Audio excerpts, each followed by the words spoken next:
Salut tout le monde, bienvenue à ce nouvel épisode d'On Jase là, Marc-André au micro et cette semaine, comme à l'habitude, je suis entouré de mes collaborateurs, Rosemary, bonjour, Samuel, bonjour, et de retour cette semaine, Patrice Sénécal qui était venu nous voir pour nous parler d'architecture il y a déjà quelques semaines de ça. Salut!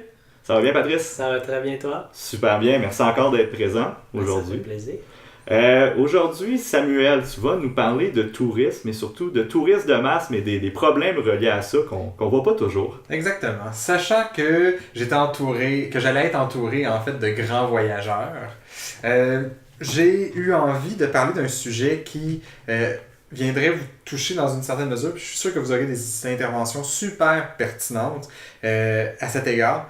Le tourisme, ça peut être une très bonne chose pour une communauté, comme ça peut amener beaucoup de désagréments. Mm-hmm. Puis je parle de communauté, mais ça vient aussi avoir des conséquences sur l'environnement qui peuvent être assez catastrophiques. Donc c'est un peu de ça que j'ai envie de vous parler. Ouais, très intéressant, je pense.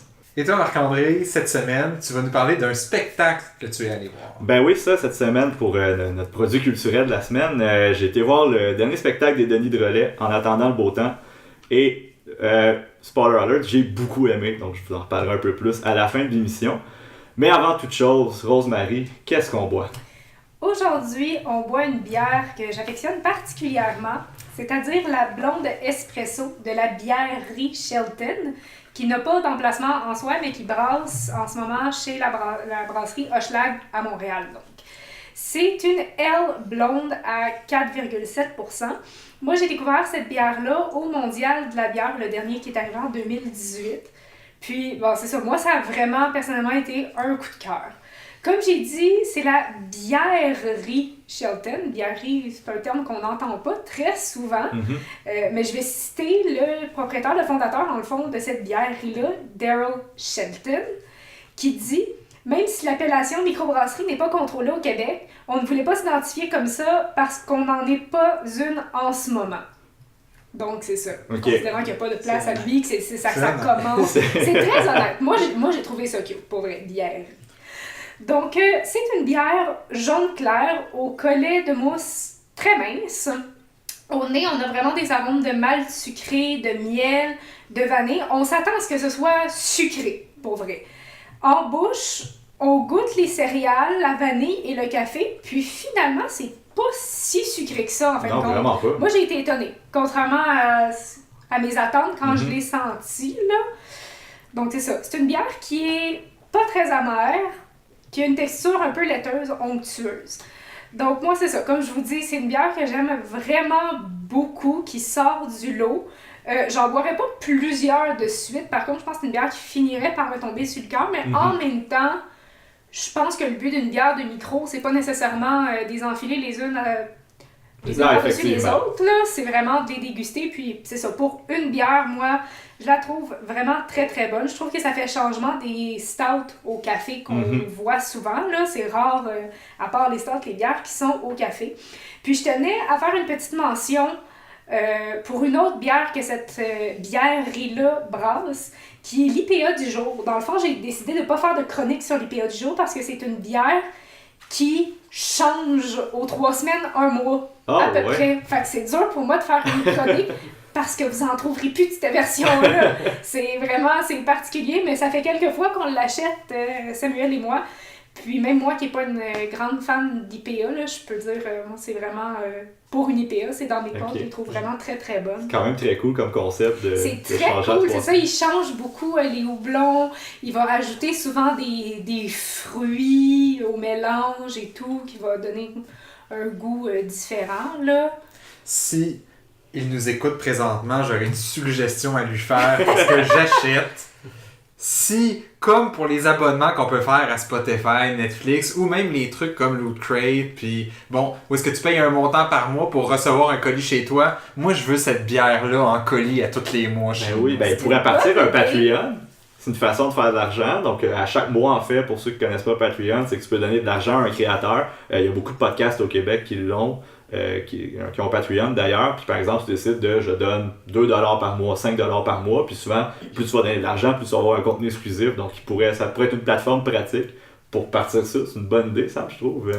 Sac. C'est- On vous lance ce On projet-là, lance ça, gang. Monsieur Shelton.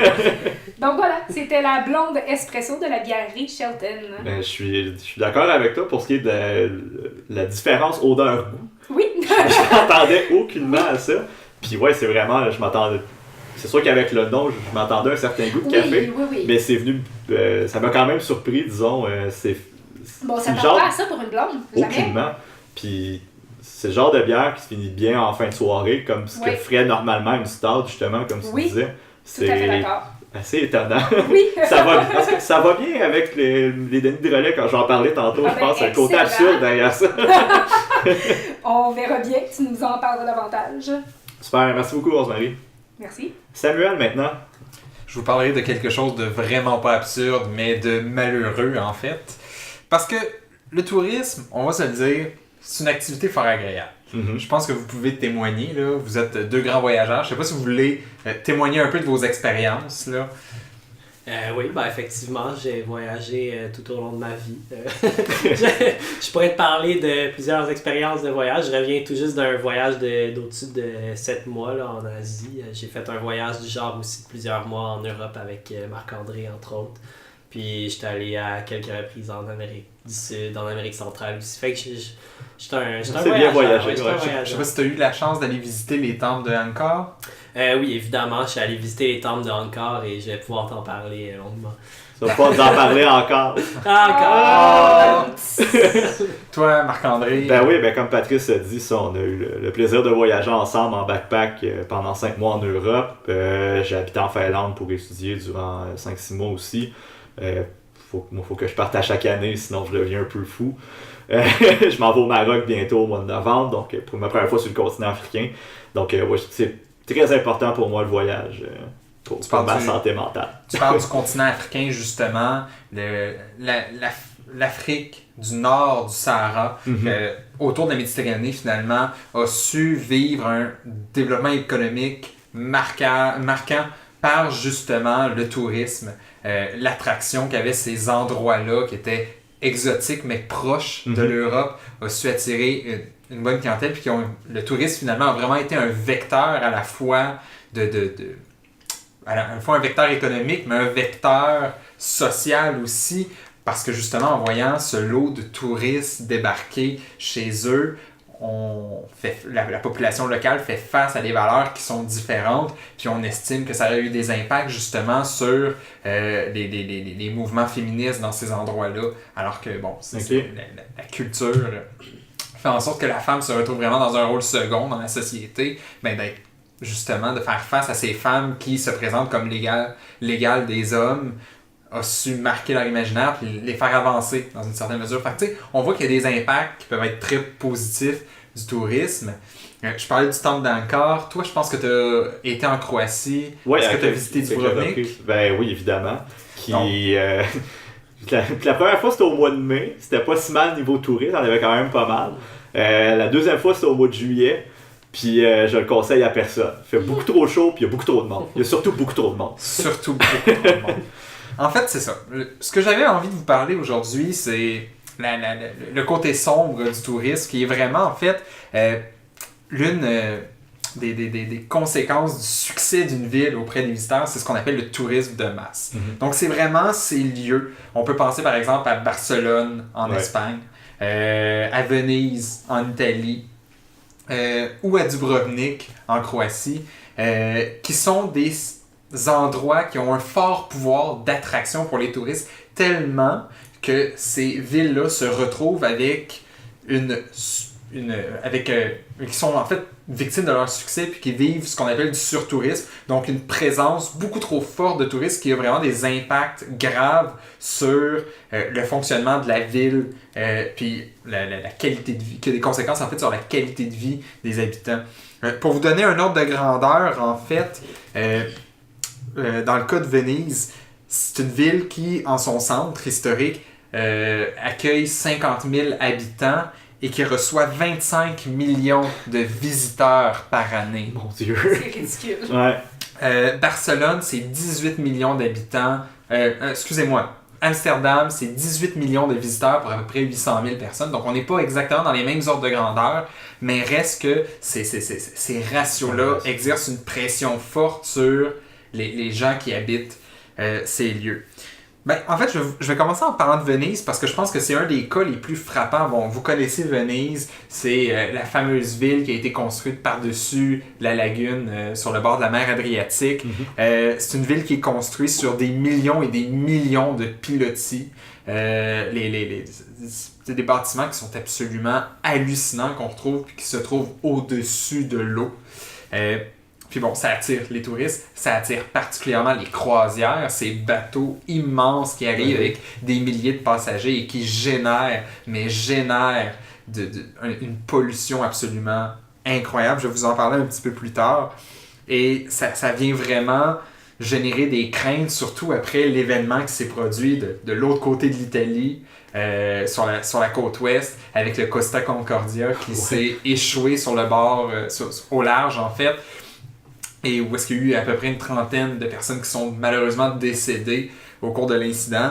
Donc, la crainte, justement, en voyant tous ces bateaux de croisière et ces yachts passer proche de la ville, en plus de causer des perturbations qui sont quand même considérables dans l'eau, ça vient justement fragiliser les structures, puis les coûts d'entretien de la ville explosent. Et je vous rappelle que c'est une ville qui est financée par peut-être 50 000 habitants, puis ainsi que les commerces qui sont présents. C'est vraiment minime. La ville de banlieue, là.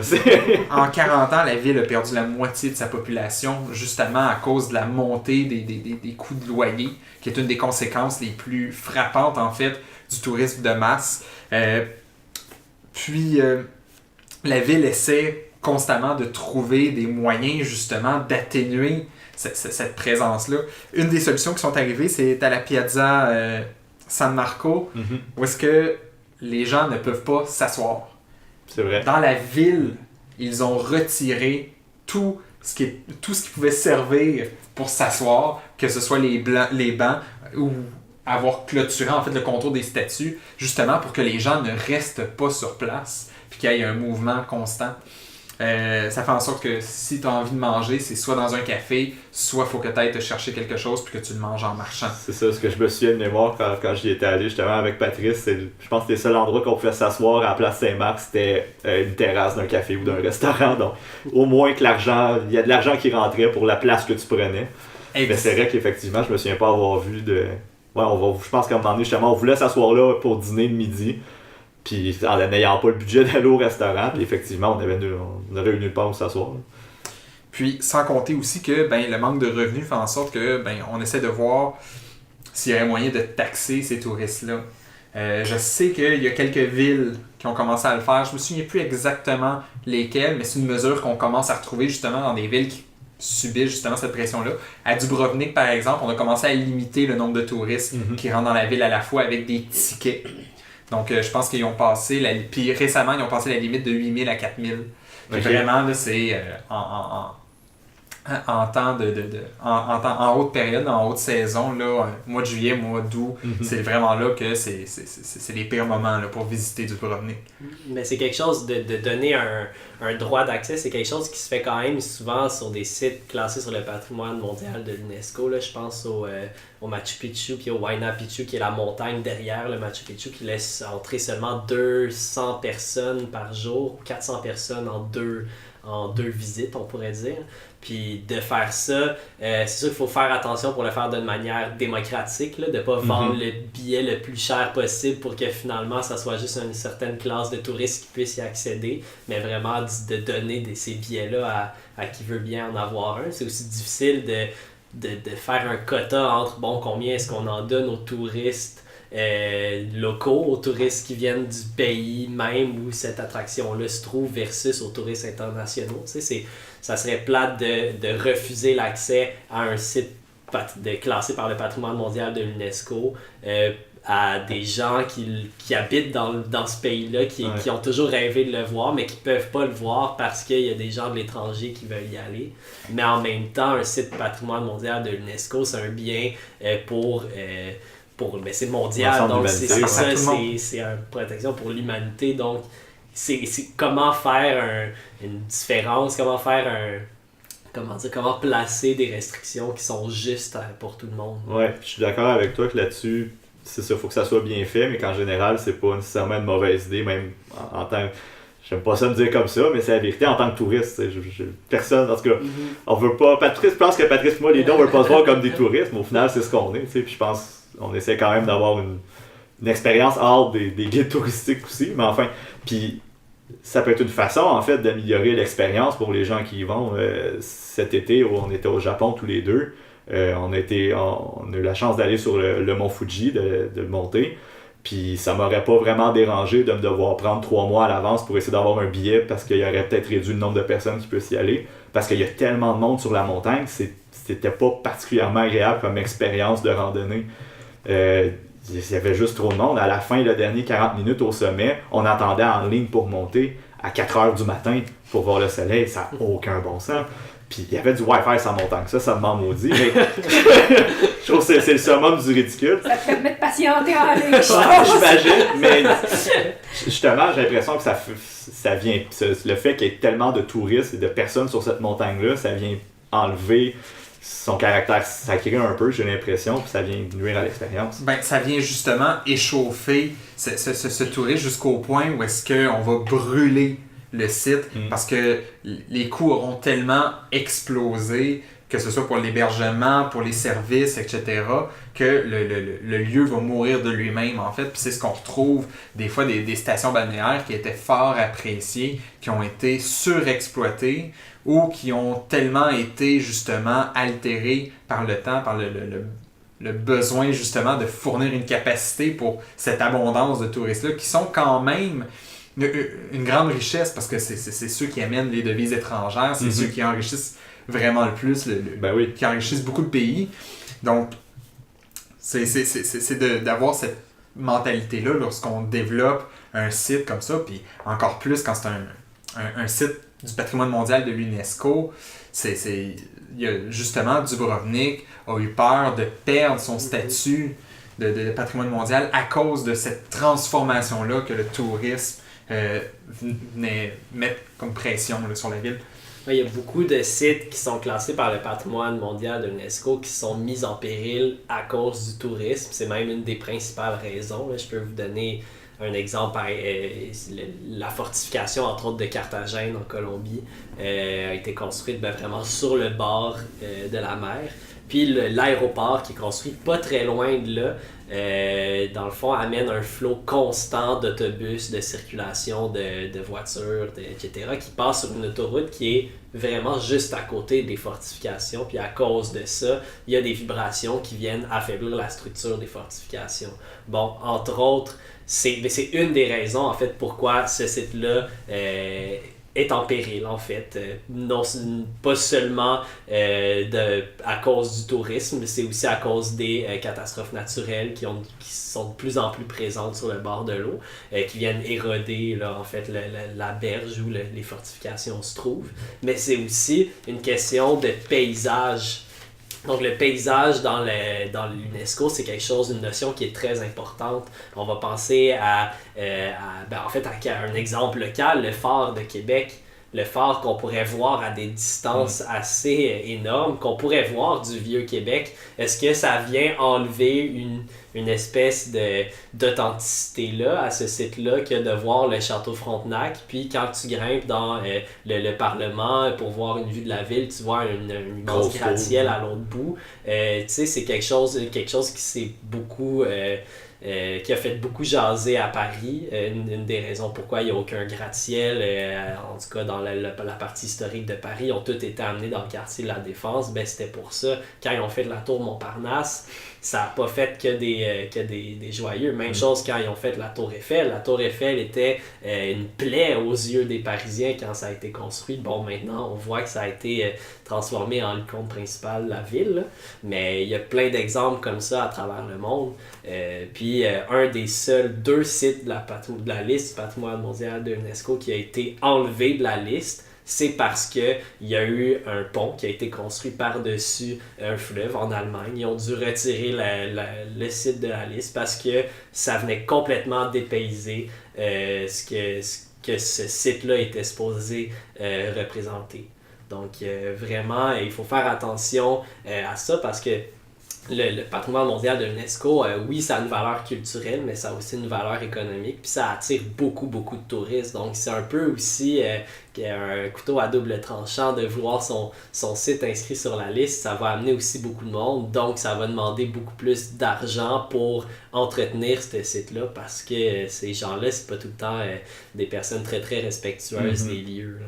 Mais ce sont quand même des sites qui sont victimes de leur succès dans la mesure où est-ce que, tu sais, comme par exemple, justement, je prends Barcelone, qui a une situation géographique vraiment intéressante sur le bord de la Méditerranée. C'est une ville historique, riche en culture. Puis son économie, en fait, repose beaucoup là-dessus. Ouais. Mais en même temps, c'est ce qui est en train de tuer le charme de cette ville-là. Il faut quand même considérer que c'est près de 11% du PIB en Espagne que c'est le tourisme. C'est énorme. C'est moins en valeur que la France, qui est à 7% à peu près, qui est souvent considérée comme la destination le pays, touristique ouais. au monde. Mais l'Espagne, ça compte pour plus dans son économie. Puis malheureusement, parce que c'est parmi les plus belles plages en fait autour de la Méditerranée, mais justement, c'est des plages où est-ce que les gens sont tellement entassés que la ville vient en souffrir. Puis les habitants de la ville n'ont même plus la qualité qu'il y avait de pouvoir avoir accès justement à ces... Puis tu parlais de Barcelone, justement, je me souviens, je pense que c'est l'an dernier, il y avait eu une manifestation à Barcelone contre les touristes, il y avait des graffitis dans la ville qui disaient quelque chose comme « En allez-vous les touristes », puis il y avait un nom particulier qui était donné par les gens de Barcelone à ces touristes-là. C'est grave quand même, ça montre l'étendue du problème quand c'est rendu qu'il y a des manifestations contre les touristes. Là. On a commencé à nommer ça justement la tourismophobie. Puis on retrouve ça de plus en plus dans des villes comme ça qui... Venise aussi a eu à peu près le même genre de manifestation où est-ce que les gens ont clamé haut et fort dehors les touristes. Puis on sent que vraiment, c'est quand même grave les conséquences que ça a sur les populations parce que ça vient vraiment, bon, comme j'ai dit, brimer la qualité de vie. Que ce soit juste dans la disparition des commerces de proximité qui venaient rendre un service, qui sont remplacés par des boutiques à babioles ou des attrapes touristes, ça vient justement chambouler finalement la routine de ces gens-là qui, ça fait peut-être plus de deux générations qui habitent le quartier. Ça fait aussi que les loyers montent beaucoup. Puis un des phénomènes qui est le plus ravageur de ce côté-là, c'est les Airbnb. Donc on se retrouve vraiment avec des loyers où est-ce qu'en pleine saison, le prix des loyers atteint des sommets qui sont même pas comparables avec ceux hors saison. Puis en plus, contrairement aux hôtels, ben, ces gens-là ne paieront pas de taxes sur ce revenu-là qui a été fait par le Airbnb. Donc ça vient enlever certains services qui peuvent être donnés par la ville parce que les revenus baissent. Puis en plus, comme tu disais, ça fait monter le prix des loyers. Donc, puis ce qui arrive aussi souvent, par exemple, entre autres dans le cas de Barcelone, c'est que tu vas avoir des groupes de propriétaires d'appartements, des gros groupes très riches qui vont acheter encore plus de logements qu'avant pour en faire des Airbnb qui seront hors de prix pour les personnes qui habitent dans la ville, qui elles se retrouvent à devoir s'en aller plus loin de la ville, justement. Exact. Ou aussi... Autre phénomène qu'on va retrouver, c'est la gentrification. Un petit peu dans le même sens. Là. Ouais, mais tu parlais des Airbnb, mais il y a quand même de plus en plus d'endroits dans le monde où ils commencent à encadrer en fait les pratiques des Airbnb. Là, à Montréal, entre autres, dans l'arrondissement Ville-Marie, il doit avoir, je me rappelle pas des chiffres exacts, là, mais il doit avoir une certaine distance entre chaque Airbnb. Donc, dans un rayon de, disons, 200 mètres, il peut y avoir seulement un Airbnb, puis celui-là a été accepté ou approuvé en fait par la ville selon une liste de critères qui respectent en fait les mêmes critères que d'autres hôtels ou auberges du coin. Donc, je pense que c'est vers quelque chose comme ça qu'il faut aller. On a le même débat autour des Uber avec les taxis. Ben, c'est une économie comme informelle en fait qui a commencé à prendre tellement de place qu'on n'a pas le choix en fait là, de trouver des solutions par rapport à ça. Puis pour donner un autre exemple à Montréal, je disais l'autre jour que la tour des Canadiens, la première tour qui avait été faite, c'était pratiquement juste des Airbnb qu'il y avait dedans. Donc les gens qui habitaient là, qui avaient acheté ou loué un condo, étaient en maudit parce qu'il y avait tout le temps du bruit partout. Il y avait du monde qui était là pour quelques jours, donc ils s'en foutaient de foutre le bordel ou de faire beaucoup de bruit. Puis, donc, ce que ça faisait, c'est qu'il y a beaucoup de ces gens-là qui sont partis. Donc, ça pourrait amener encore plus d'Airbnb. Puis finalement, ce que la compagnie a dû faire, c'est mettre des règles hyper strictes sur qui peut rentrer dans le building et sur d'autres règles comme ça. Donc, ça fait que les gens qui habitent là ont une qualité de vie qui est moindre parce que juste recevoir quelqu'un à souper, c'est un chiard qui n'a pas de bon sens. Donc là, c'était peut-être un exemple de mauvaise réglementation, mais ça a été poussé par ça. Là. Mais ça amène un point qui est quand même intéressant aussi, justement, parce que une autre des façons dont les locaux sont brimés par les touristes, c'est les fêtes. Donc, le comportement très festif des touristes qui ne sont pas chez eux, donc qu'ils s'en donnent à cœur joie au point, en fait, de devenir vraiment comme... Devenir désagréable, exactement. Par exemple, Amsterdam commence à imposer des règles de plus en plus strictes et d'appliquer une politique d'intolérance à l'égard justement des comportements déplacés dans les rues. Bon, Amsterdam, on s'entend que elle est connue pour être le Las Vegas de l'Europe, avec son red light, les coffee shops pour le pot, ouais. Puis justement, la ville de Maastricht, il y a quelques années, qui est située près de la frontière belge, qui pendant quelques mois avait interdit aux citoyens qui venaient pas en fait des Pays-Bas de pouvoir aller dans les coffee shops pour fumer du pot parce qu'il y avait trop de touristes de Belgique qui y allaient pour la soirée juste pour pouvoir aller fumer là-bas puis que ça soit légal. Finalement, ils ont changé d'idée parce que il y a vraiment eu un impact important sur les revenus de la ville, mais c'est quand même une option qui avait été considérée puis mise en pratique pendant un certain temps pour limiter le tourisme. Parce que c'est exact. C'est ce qui est difficile avec le tourisme, c'est que ça a tellement ça a tellement d'avantages et d'inconvénients à la fois que de trouver la juste balance, c'est très délicat. Parce qu'il y a des gens qui s'enrichissent à travers ça, qui se trouvaient dans des situations plus difficiles. Je parlais tantôt justement de Tunisie, Maroc, etc., qui, par l'affluence de touristes, ont réussi à s'enrichir puis à donner de la valeur finalement au lieu qu'ils habitent. Donc c'est toujours très délicat parce qu'on voit quand même une amélioration de la qualité de vie de ceux qui peuvent en bénéficier. Je peux te donner l'exemple de Bali, qui est quand même un cas assez problématique aussi, là, à l'image quasiment de Venise. Dans ce cas-là, Bali, c'est un peuple qui a carrément perdu une grosse partie en fait de sa culture à cause de ça. Là, Bali étant un peu le Cuba australien, là, donc une destination vacances prisée qui coûte vraiment pas cher en fait pour les jeunes Australiens où ils veulent aller surtout faire la fête. Là. Moi j'ai eu la chance d'aller le visiter, puis effectivement du moment où tu arrives à l'aéroport ou dans la ville plus proche des plages, c'est pas un endroit qui est intéressant à visiter du tout. Tu arrives quelque part où tu te sens pas en Indonésie du tout. C'est des grandes avenues bordées de bars et de danseuses. Les plages sont même plus belles, sont recouvertes de déchets. L'île a vraiment des gros problèmes. Faut pas généraliser non plus à l'île au complet. C'est quand même une relativement grande île. Les touristes restent pas mal tous dans le même coin. Donc c'est assez facile de sortir de ça. Ayant un peu de volonté de voir qu'est-ce que c'est Bali, c'est assez facile de trouver des petits endroits qui sont restés assez authentiques. Puis c'est vers ça qu'il faut aller, faire quelque chose d'un peu plus responsable, un tourisme un peu plus basé autour de l'éthique. Mais pourtant, tu vois, à l'hiver passé, il y a eu une éruption au volcan sur l'île de Bali, puis le peuple des Balinais, en fait, a eu beaucoup de problèmes, beaucoup de misère à subvenir à leurs besoins, parce que là, pendant plusieurs semaines, l'Australie avait carrément interdit tous les vols vers l'île. Donc là, la principale source de revenus du jour au lendemain avait disparu. Qu'est-ce que tu fais, toi, comme peuple, quand tu n'as plus aucune entrée d'argent, même si ces gens-là amènent un lot de problèmes, ils amènent aussi une des seules raisons pourquoi ils sont capables de survivre, là, carrément. Donc c'est une question qui est très touchée, tu sais, qu'il faut vraiment planifier d'avance, puis trouver des manières de faire en sorte que ces touristes-là contribuent au bien-être de ces gens-là et pas juste à leur portefeuille, là, tu sais.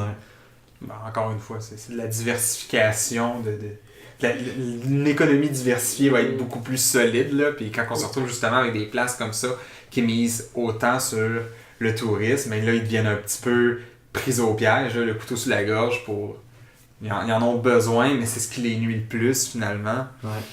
Ouais. Bon, je vous ai parlé beaucoup de tourisme de masse. Il y a des moyens de contrer à ça. Le tourisme éthique ou le tourisme, l'écotourisme est de plus en plus à la mode, puis on retrouve de plus en plus des blogs, puis des écrits qui nous permettent, de la littérature qui nous permet de découvrir des meilleures façons de voyager. Donc justement, là, d'éviter certains modes de transport. Le voyage local aussi est une mesure qui est de plus en plus encouragée. L'Organisation du tourisme, qui est une des branches de l'ONU, a suggéré en fait des politiques d'atténuation où est-ce que justement on viendrait limiter, si on veut, les déplacements des gens vers des longues distances pour limiter justement la production de GES. Il faut savoir que la part de l'impact dans les GES pour le tourisme mondial, c'est 5%.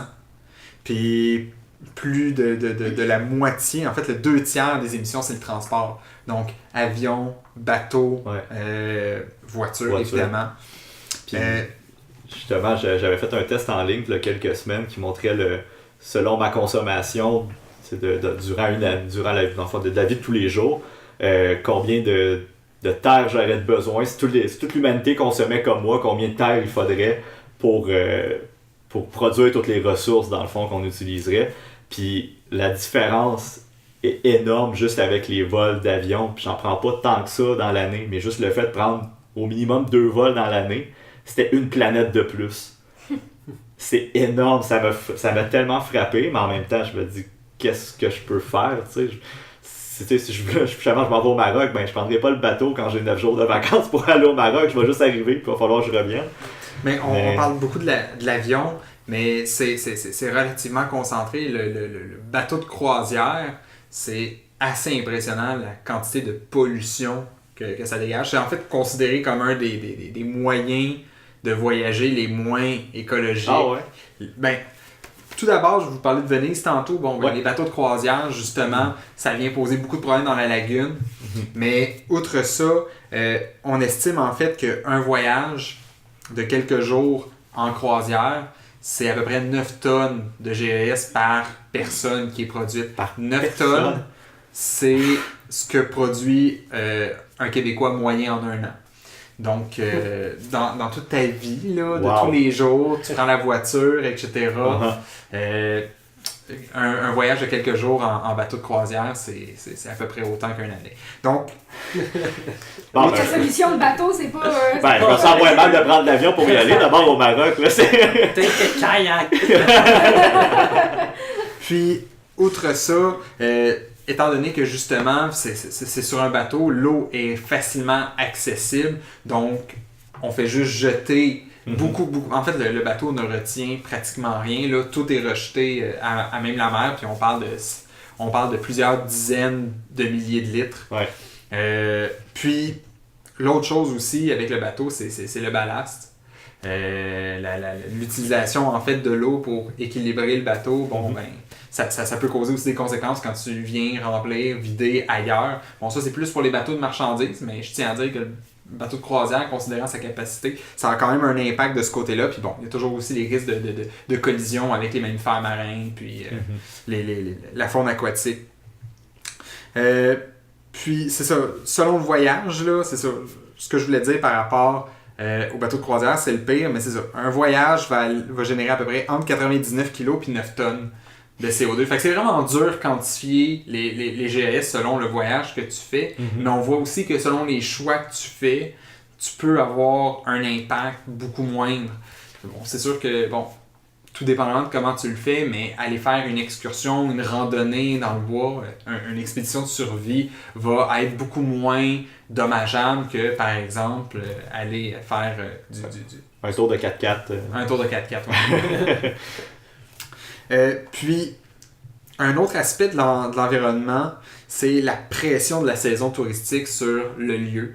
De voir une arrivée en masse de touristes à un certain moment de l'année, ça exerce une pression vraiment forte sur le lieu où est-ce qu'on se retrouve. Donc, beaucoup de production de déchets, beaucoup d'allées et venues. Donc, on parle aussi de pollution sonores, de vibrations, etc., qui peuvent venir déranger beaucoup la paisibilité d'un lieu, puis même sa viabilité, son écosystème dans une certaine mesure.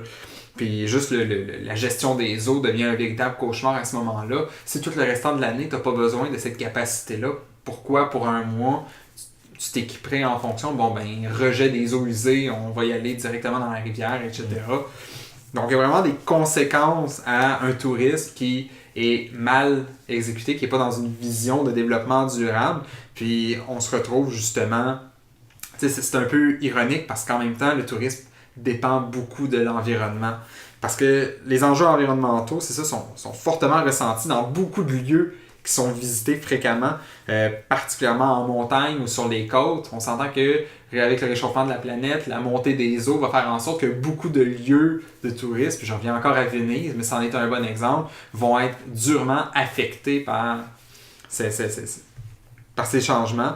Mais aussi, la durée des saisons, ça va venir changer les conditions d'enneigement, l'érosion des côtes aussi sur le bord de la mer. Donc, considérant tout ça, je pense que, surtout en tant que on est un peu on est un peu qui a quand même des moyens, qui voyagent beaucoup. On s'entend que les voyages dans le sud, ça fait vraiment partie de notre culture.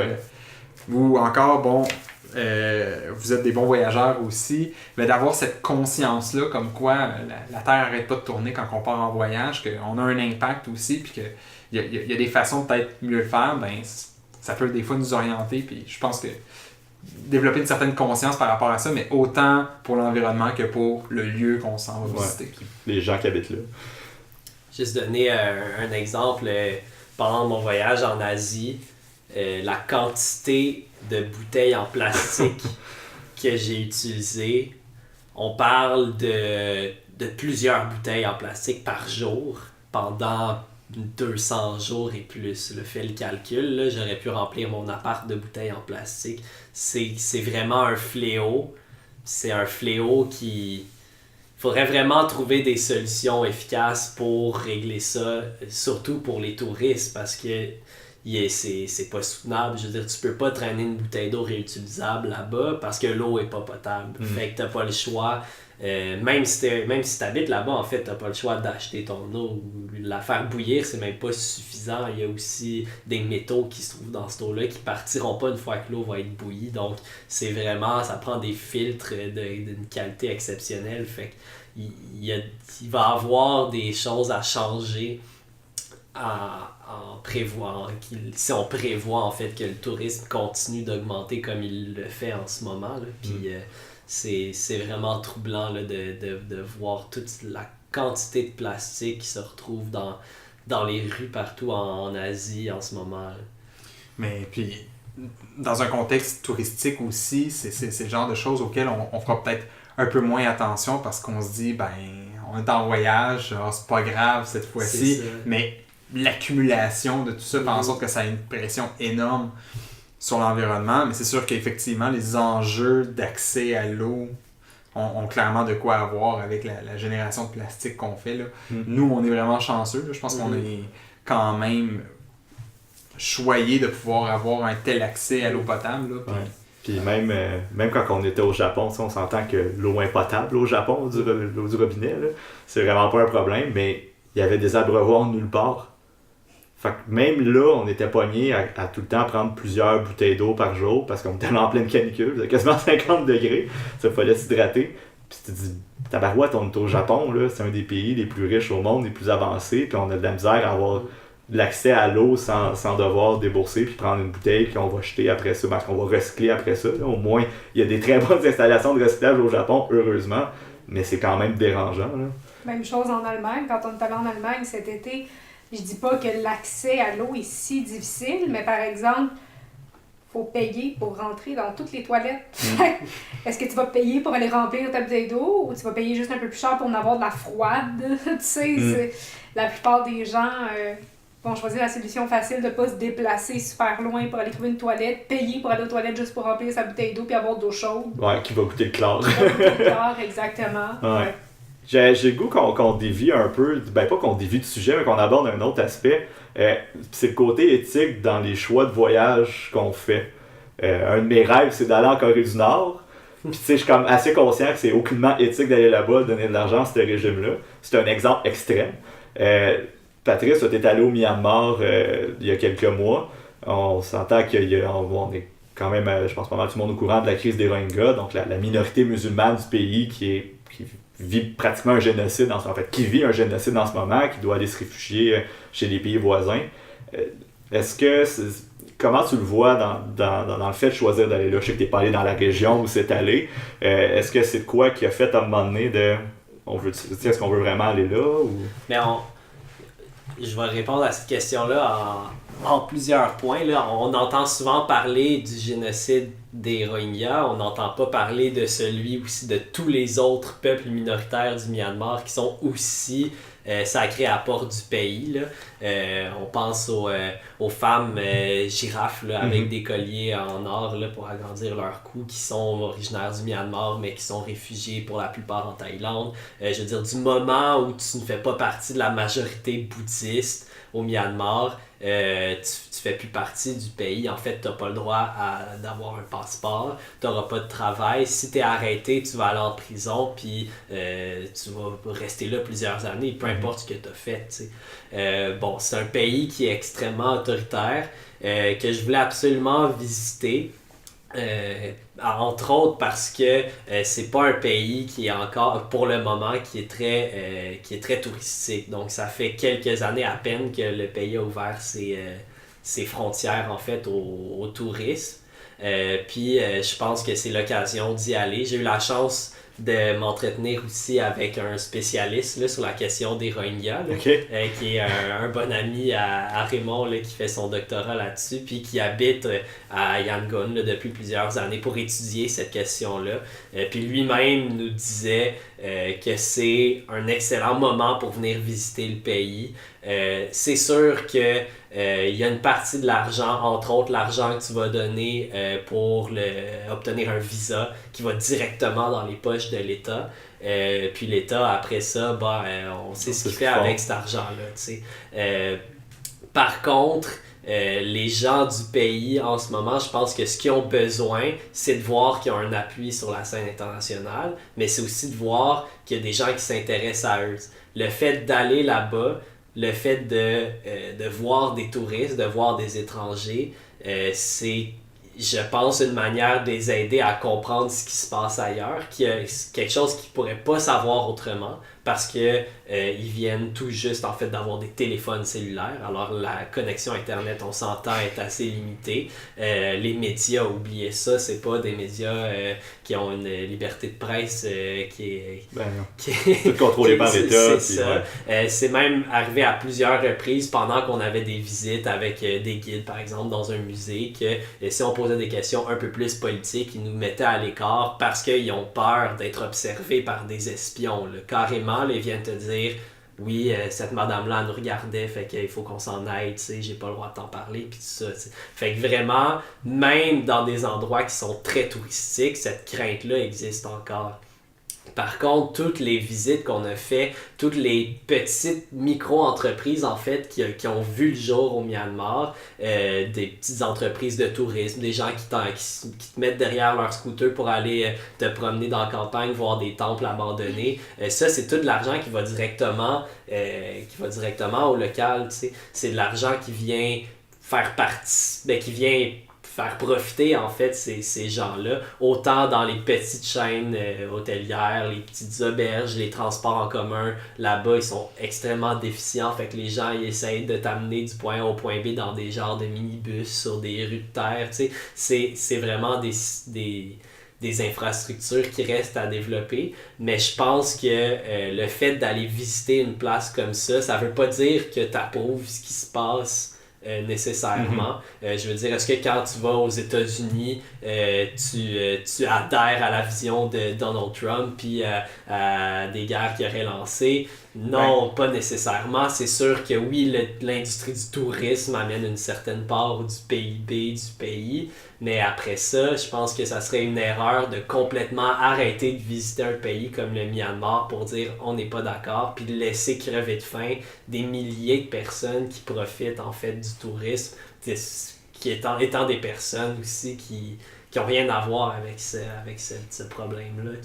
Non, mais dans la mesure où est-ce qu'ils sont conscients du problème puis qu'ils font juste faire la vie change pas pour moi, je vais pas m'en mêler parce que justement on continue d'y aller puis de les encourager, ça vient quand même poser un problème, une espèce d'approbation. L'exemple que tu donnais par rapport aux États-Unis, au contraire, j'ai entendu beaucoup de gens se refuser d'aller aux États-Unis à cause de l'élection de Trump parce qu'ils ne sont pas d'accord et qu'ils ne veulent pas que leur argent sert un pays auquel ils n'approuvent pas la politique. Je comprends l'aspect comme très personne à personne, puis je trouve ça très noble, mais en même temps, notre pouvoir se résume quand même à où on est prêt à donner de l'argent. Puis tu sais, quand on dit qu'on vote avec notre argent, mais c'en est un bon exemple. Si tu vas refuser d'aller à tel endroit parce que tu veux pas les encourager, comme tu vas pas aller dans un commerce parce que tu n'approuves pas leur façon de faire. Je vois un peu ça d'un point de vue très commercial comme ça. Je crois pas que la fermeture règle quoi que ce soit, mais en même temps, comme si on a un moyen de pression, c'est bien celui-là, à mon avis. Non?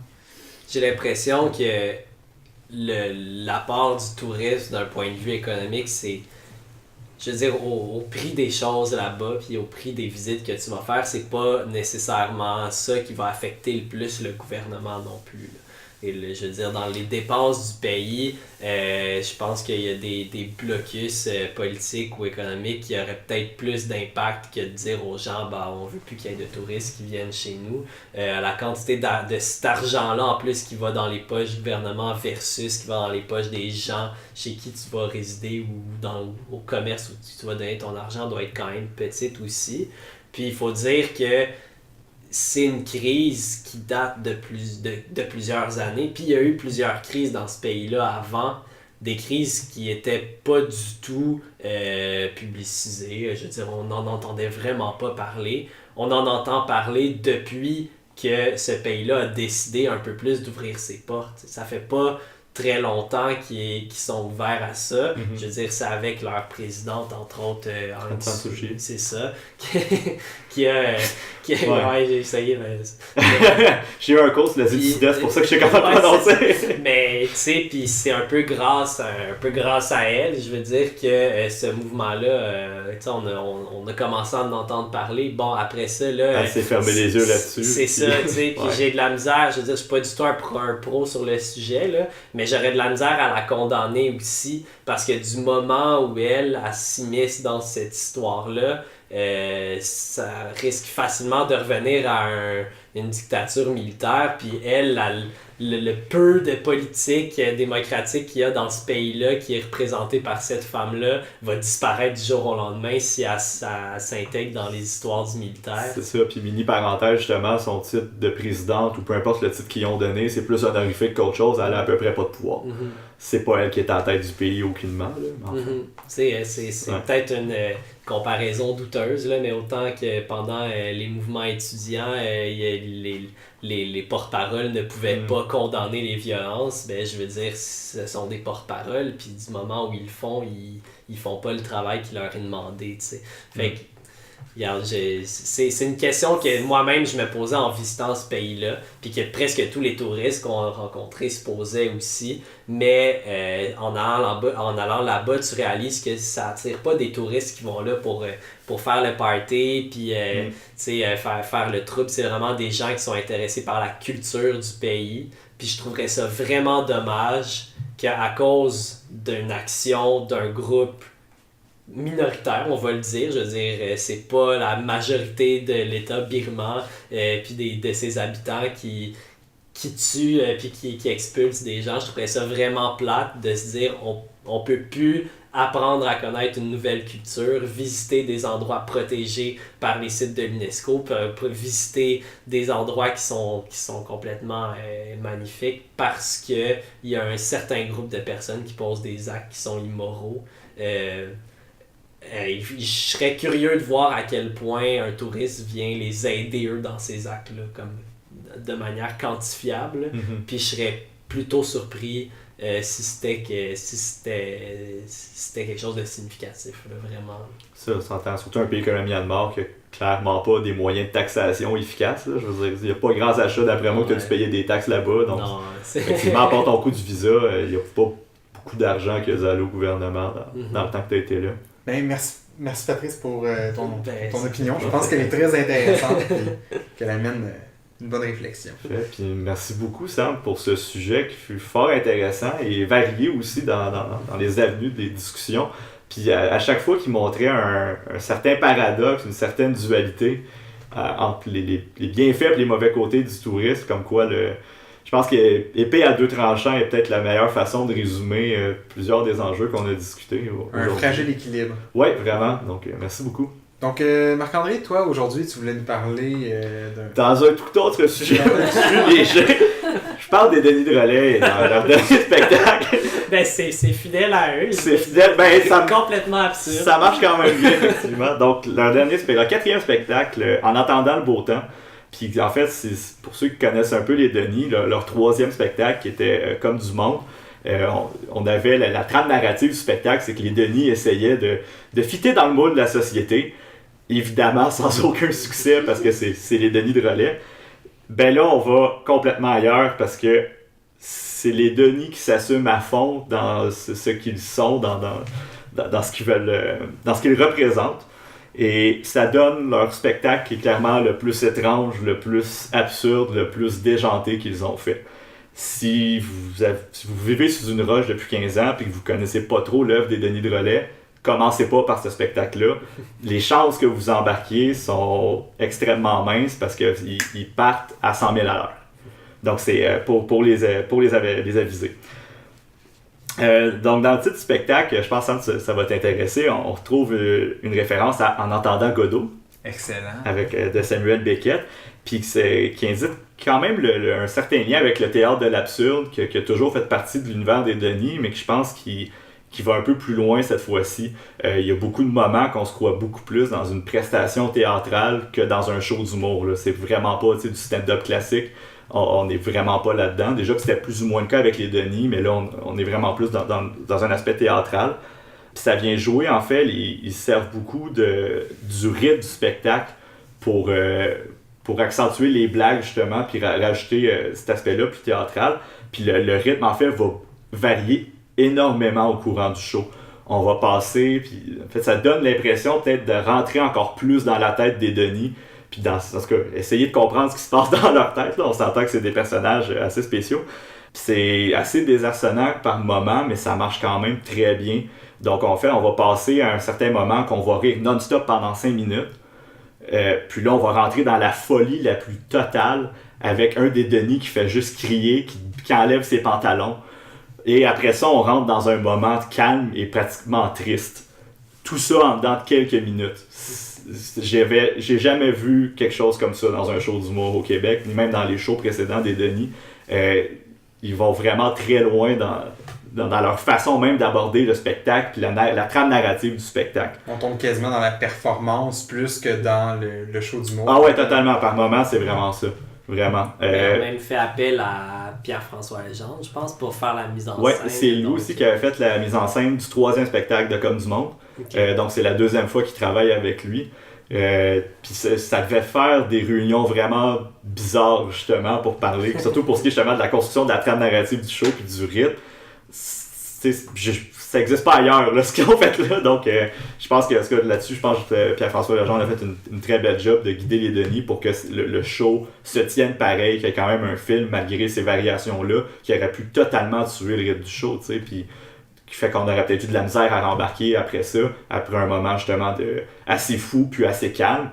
Ils essaient de rembarquer après ça, ben ils ont réussi à le faire, tu sais. Je tiens à noter la performance de Sébastien Dubé, qui est Denis Barbu, que j'ai particulièrement apprécié dans ce spectacle-là. D'habitude, je suis plus un fan de Denis Palette, mais il y a quelque chose dans la façon qu'il amène le personnage dans ce nouveau spectacle-là qui est difficile un peu à décrire, mais j'ai l'impression qu'ils le font avancer un peu plus, qu'ils le font évoluer. On a encore un Denis Barbu qui crie, qui est en maudit après tout le monde, qui est misogyste, qui est raciste, qui est homophobe, puis qui peut se permettre de dire ça, puis que ça va tout le temps bien passer. Mais en même temps, je sais pas, il y a une nouvelle façon de l'approcher qui fait quasiment critique sociale des fois, un peu en dessous, à je sais pas combien de degrés en dessous de ça. Puis c'est quand même rafraîchissant, ça fait on va pas nécessairement dans des clichés qui auraient pu sortir avec les Denis, tu sais, il y a vraiment une belle construction de personnages là-dessus. Puis ce qui est le fun, c'est qu'ils peuvent faire aussi du name dropping, comme le petit Jérémy, François Mascotte ou Mesmer, qui aurait clairement pas passé ailleurs. Surtout le petit Jérémy, on s'entend. Ils ont fait la blague, puis tout le monde est parti à rire, puis il y a une clap là-dessus. Donc c'est la beauté d'un personnage comme celui-là. Il y a juste un petit bémol au show, c'est qu'il n'y avait pas de première partie. Donc ce que ça a fait, c'est que dès que les Denis sont embarqués sur la scène, ben la salle n'était pas réchauffée. Fait que le premier 5-7 minutes, c'était comme plus lent un peu avant que le monde embarque. Mais après ça marchait super bien. Puis tu sais, en même temps, c'est qui est-ce que tu prends pour ouvrir pour les Denis de relais? Si tu prends un autre groupe d'humoristes absurdes, tout le monde va dire, bon, il va le faire comme les Denis, ou tu sais, ça va peut-être faire trop décalé par rapport même à ce que les Denis font, même si c'est de l'absurde. Puis justement, si tu prends un stand-up classique, ben ça marchera pas pantoute, là. Ça va peut-être pas le bon public. Fait que je comprends le choix de pas avoir de première partie, mais ça rend un peu plus ardu les premières minutes du spectacle. Moi, je commencerais avec genre Marjo, là, tu sais. Avant de partir le show, ils mettent une chanson un peu plus. Il y a de la musique qui joue pendant que le monde est dans la salle, puis on l'entend plus ou moins. Puis la chanson avant qu'il embarque, là, il augmente le son beaucoup plus, et c'est chante-le à ta chanson. Okay. C'est comme, ok, on s'en va dans quelque chose de fucké, tu sais. Mais justement, est-ce que tu penses que le premier numéro, il a été fait un peu justement pour laisser la chance à la salle? Justement, il arrive avec la guitare, puis il commence avec une chanson, puis la chanson est entrecoupée de blagues, mais tu sais, le premier 5 à 7 minutes, justement, c'est juste une chanson. Puis ça l'aide, je pense, à faire embarquer le monde, tu sais. Fait que justement, où tu commences en chantant, c'est plus tranquille, puis là, après ça, justement, tu commences à entrecouper de plus en plus de blagues pour finalement passer à ce qui pourrait être, entre guillemets, le vrai premier numéro. Mm-hmm. Donc, je trouve qu'ils ont quand même réussi à l'adapter pour que ça passe mieux, parce que s'ils n'avaient pas fait ça, ça aurait peut-être été pire encore, justement. Pas que c'était mauvais là, aucunement, mais un peu plus difficile comme début. Bref, c'est un incontournable pour les fans des Denis. Patrice, je sais que tu les apprécies beaucoup, je pense que tu vas adorer ce show-là. Je suis sorti de là puis je savais pas trop quoi dire, j'avais la gueule à terre parce que c'était tellement bizarre, mais ça fait du bien d'avoir ça. C'est sûr qu'il y a quand même toujours une place relativement importante à l'humour absurde au Québec, mais là on va une étape encore plus loin, puis ça fait du bien. Je pense que ça va rester longtemps les maîtres incontestés. Totalement. Donc c'est ça, donc recommander aux fans purs et durs ou à tous ceux qui apprécient moindrement les Denis. Pour les moins initiés, commencez pas par là, c'était peut-être un peu trop particulier comme introduction à l'univers des Denis. Merci beaucoup Marc-André. Ça me fait plaisir. Et puis... Je te laisse l'honneur de faire la finale. Ben merci, le plaisir de faire les plugs. Donc merci tout le monde pour cette émission fort intéressante. Merci Patrice d'être revenu pour discuter avec nous.